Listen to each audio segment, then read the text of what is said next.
Do you have old vintage orange oak furniture and you love it, but you want to change the look? Well, this furniture makeover video is for you. I found this set of fantastic vintage furniture in really good shape, but the color is a little bit dated. I'm going to base my entire design around this front door and the shape on it, and I think you're going to love it. This is a beginner-friendly furniture flip that you can do with just some basic tools you have around the house. Now I'm going to speed through all of the cleaning, sanding, and prep because that's probably not what you're here to watch. But you can use sandpaper, you can use an orbital sander or a scraper. And what I did is I removed the finish from the tops. Now somebody had added wheels to these, and I just want to point out that is really dangerous. This dresser is now top heavy, so I'm going to have to remove those wheels before I can sell it. So let's start taking a look at it. Get it up on the lift. There's those wheels. Give it a really good cleaning. I'm just using some soap and water to start, and then I'll go over it with simple green. Now I'm continuing to sand. The only parts I'm sanding down to bare wood are the tops and the top front frame and the bottom front frame. Now for the door, this is where the design element is going to get fun.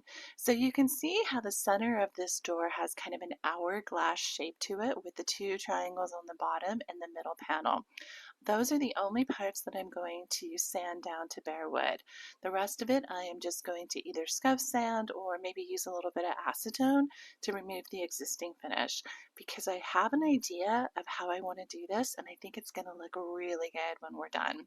So I probably should have removed the handles first, and I'm going to do those here in just one moment.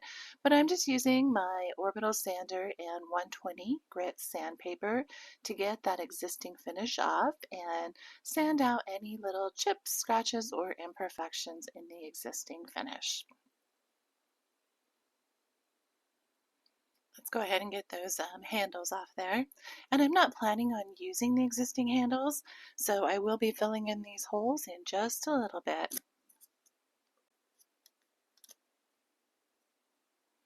Okay, that's going to be much easier to work on now with those handles gone.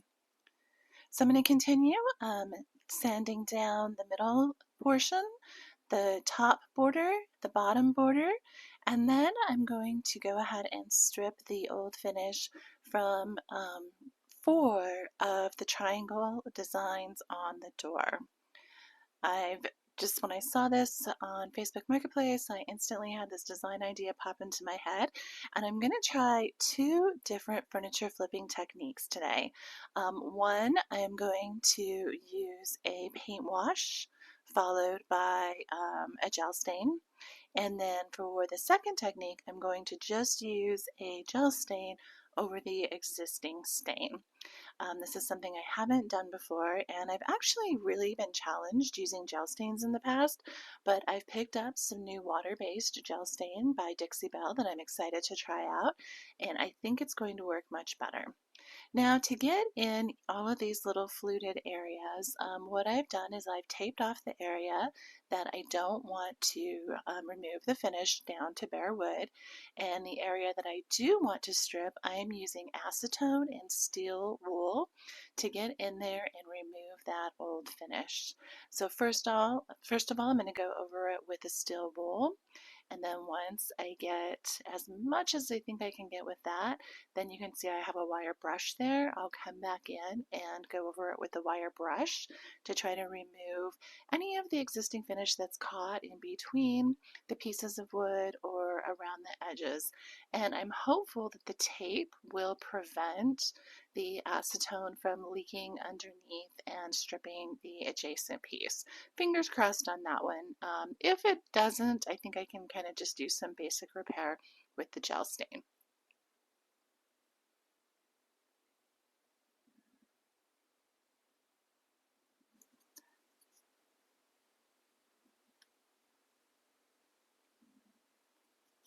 Once I finished up with the brush, I went and got a little pick tool that I have. Reminds me kind of a dental pick. I actually picked this up at the Dollar Tree, and I just used this to make sure that I could get into each of those little crevices and make sure that it was completely clean all of the old stain was removed and none of the residue from the acetone remained. So it's a little bit tedious, but I actually enjoy this kind of work. It's so satisfying when you get to see the final product and you know what it looked like when you start it. That's one of the joys of furniture flipping, is seeing the end results. So we get that cleaned off, peeled the tape away, and there you go. It actually worked really well. Here is the final results. Now I'm going to pay a little bit of attention to the drawers. I am just very gently scuff sanding them. This is a 220 grit sandpaper. I went from a 120 to a 220 because I don't want to scratch the finish. I just want to kind of scuff it up and remove the shine from it so that my gel stain will adhere a little bit better. If you use too low of a grit, you're going to end up leaving scratch marks that are going to show through the gel stain. So be very careful about the sandpaper grit that you choose when you do this. Now for the tops and for the parts that I sanded to bare wood, I'm using a paint wash. This is the first time that I have invested in any fusion paints. I've heard and seen so many people use the color Algonquin for paint washes that I just had to give it a try. I succumbed to peer pressure. So I used about a cup of water and I think I put in 3 teaspoons of the Algonquin and mixing it up real thoroughly. You can always add more, so you do want to start out a little bit watery.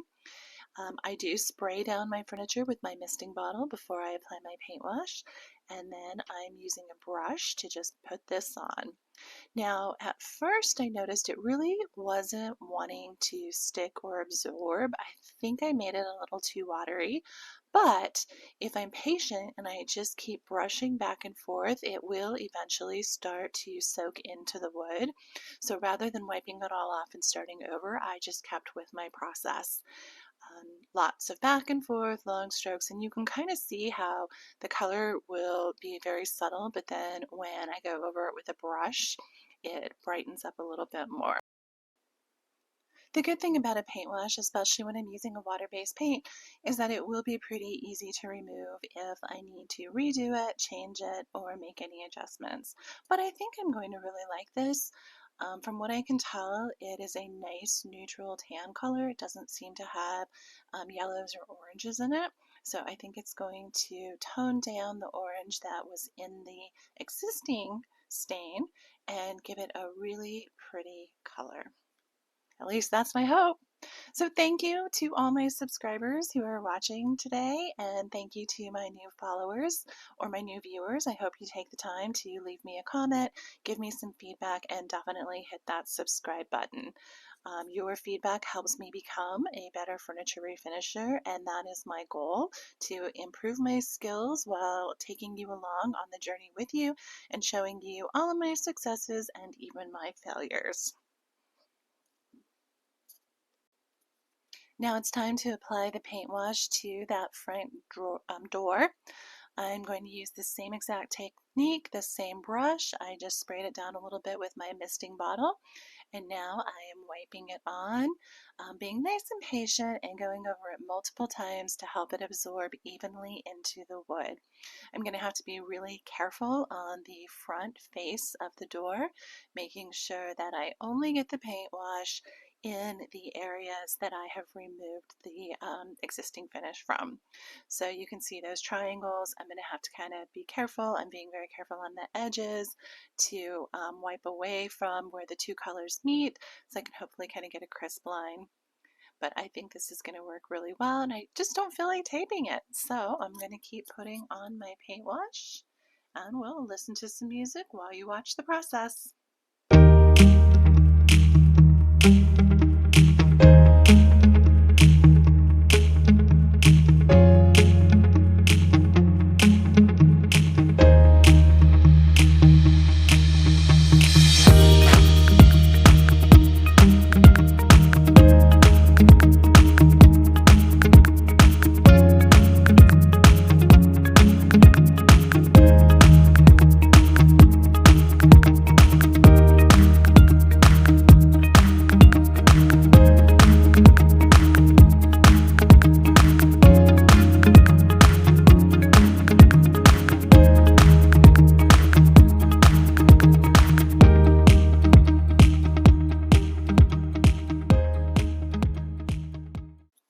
Okay, I moved from my back porch and I'm now working in my garage. It's the next day, so my paint wash is nice and dry. And now I'm applying the second part of my process, which is a gel stain. This is the first time that I've used this specific color. This is a water-based gel stain by Dixie Belle. I really do not like oil-based gel stains, so I have been experimenting with different water-based, and so far I have found the Dixie Belle products to be the easiest to use. And no, I'm not getting paid for this endorsement. I'm just telling you what I've had success with and what I have struggled with. Now you can see the kind of rectangle portions in the middle. I did those without my camera running, and I think the tone of the gel stain over that orange oak is just absolutely beautiful, and it goes very well with the paint washed wood. What I'm liking about this is it is completely changing the tone of the wood, but the wood grain is still there, and a hint of the color that it was is coming through, and it's making it kind of this like, I don't know, like toasty cinnamon color is kind of the best way that I can describe it. But so far, so good. So I'm going to keep going with this plan, and I will let you in on what color gel stain this is in just a few minutes. To fill in the old drawer holes, I just used these little dowels that I had picked up at the craft store. I cut them into the size that I would need to fit into each of the holes, and then I put them in place using Titebond wood glue. Then once they dried, I just kind of gently sanded them down so that you wouldn't be able to see where the old holes were anymore. Now I am going to go over the drawers with the gel stain, and let's watch that orangey oak color just disappear. And you notice I put on a nice generous application of it, and even though it is water-based, you do still have to work pretty quickly because it does dry fast. Also, by using a brush instead of a rag or a foam applicator, I'm kind of just brushing it into the existing finish, and I'm not coming back and removing excess. I'm removing any of the excess from the corners or the edges with my brush and distributing it across the piece of furniture rather than applying a heavy, thick coat of gel stain and then coming back in and wiping it off. This is just a little bit different technique. You do want to kind of feather in to the edges. You'll see that I point my brush towards the corners right there and just kind of feather it in, and that helps get even distribution and makes sure that you don't miss any. Now we're going to do the same exact treatment to the nightstand. So we are going to do this in fast speed mode, but you can see I've sanded down the tops and the bottoms, and then I'm scuff sanding the drawers and the sides of the pieces of furniture so that they'll match the design on the front. I've also gone in and I filled all the drawer holes with the little dowels, and then I'm going to do my paint wash on the tops, the top front, the bottom front, and use the gel stain on the sides and the drawers. I just used a little paint and stain removing product to give it a final cleanse that just kind of gently breaks down the existing finish and helps make sure that they're really clean and ready for your new products. It's always cleaning, cleaning, cleaning. That's one of the number one things that you do as a furniture flipper. You want to make sure that you have a really nice foundation before you start applying your products. Here we go with the paint wash. When I made my paint wash on day one, I tried to make enough that would cover the entire set, so that way I didn't have to worry about mixing up more and making sure that I get the same amount of paint, the same consistency. I just put it in a container that has a lid, and then I make sure that I stir it thoroughly every day. Another little furniture flipping trick is to use distilled water when you make a paint wash. There are a lot of chemicals in your tap water, and those can alter the chemistry of the paint. It can cause it to separate. I think that I've had much better luck when I've used distilled water, so I just keep a gallon of it in my garage for my paint washes and for other things that I need to use it for when I'm working on my furniture. So we got the tops paint washed. We're doing that top piece on the front and the bottom matching piece on the front. Once the paint wash is on, then it's time to come in with the gel stain.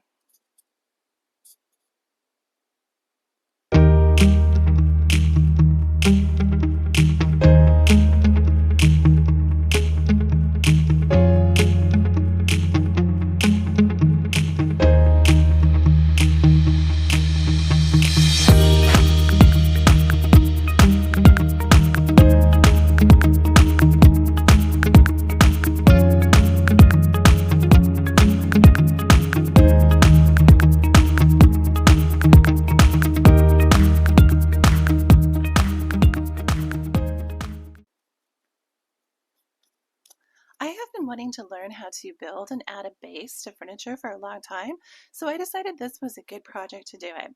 I calculated all of my measurements, and then I went to Home Depot and I picked up some wood. I picked up these, oh, I don't know the exact measurement, I'd have to look at it, but I picked up these square pieces for the legs, and then I picked up some longer pieces for the fronts and the sides, measured everything, cut them in pieces, and then started putting it together. This is not a tutorial on how to build a base. I'm not going to go into all the steps. It was incredibly difficult and time consuming, but now that I've done it once, I know how to do it, and I know most importantly that I can do it. So I will create a tutorial on how to build and add a base to vintage furniture when I'm feeling a little bit more confident about my skills and abilities.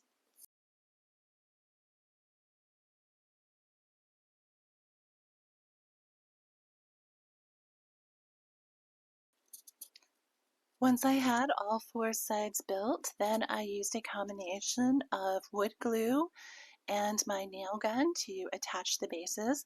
This was a really good set of furniture for my first try because I was able to use the existing base as a frame to support my new base, and I didn't really have to go in and add or build up the bottom of the dressers. So this type of recessed floating, I call them like a floating base, would be a really good beginner project for how to build a furniture base and add them to your vintage furniture. There was only one little area on each of the sides where I had to add an additional piece of wood to support the new frame. And so I just found some wood that I had in my garage, cut it down to size, and then used a combination of wood and pin nails to hold that in place nice and tight.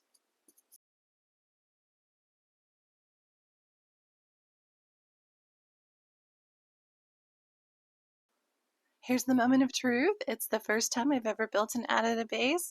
It looks really good, and it is level with no wibble wobbles. Huge success. Now remember I mentioned that the previous owner had added these wheels? As you can see, they are way too large and they are too close to the center, so it made the dresser incredibly unstable and top heavy. In fact, I think it's just downright dangerous. So I went ahead and removed all of the wheels. I didn't remove the pieces of wood that they put in because those are actually just adding a little bit more structure to the bottom of the dresser, and it would have been very difficult to get in there and get all the screws and nails out without doing any damage.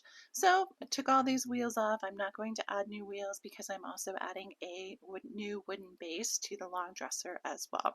But if you do want to add wheels to a piece of furniture, you want to make sure that you get them as close to the four outside corners as possible, and you want to use smaller wheels. You want to make sure that these kind of the center of gravity is still in the center of the piece, and that it won't lean forward or tip backwards when the drawers are opened and closed. And that was the case with this. When you would open a drawer, or if you were to just lean on it just a little bit, it would try to tip forward and backward. After my paint wash and gel stain have cured for several days, I'm now going in and adding a top coat for durability. I'm using my sprayer to spray polycrylic in ultra flat. What I'm going to do is I will put on one coat. let it dry thoroughly, come back in and gently scuff sand it, clean it to make sure that I get any of the sand off of it, any dust off of it, and then go in and add another coat of the polycrylic. And I'll repeat that at least 3 times. I like to make sure that especially the top of the furniture has 3 coats of polycrylic on it. And I'll sometimes even add a 4th coat if I just have more of it in my sprayer rather than putting it back in the container. But always make sure that you clean thoroughly between every coat and make sure that you are following the recommendations on the package for cure time in between adding coats. Once the polycrylic was dry, then I put the door back on, added this beautiful new hardware and some drawer liner. Here's a look at where we started. And because I don't gatekeep, I'm going to show you all the products I used for this beautiful furniture makeover. I used Simple Green and a product by Green Ease to Clean. Then I used Fusion paint in the color Algonquin for the paint wash. And I used Dixie Belle Voodoo Gel Stain in the color Charred Hickory to achieve that gorgeous color, and then finished it off with a flat polycrylic. This was a super simple and easy beginner-friendly furniture flip. And here's what it looks like now.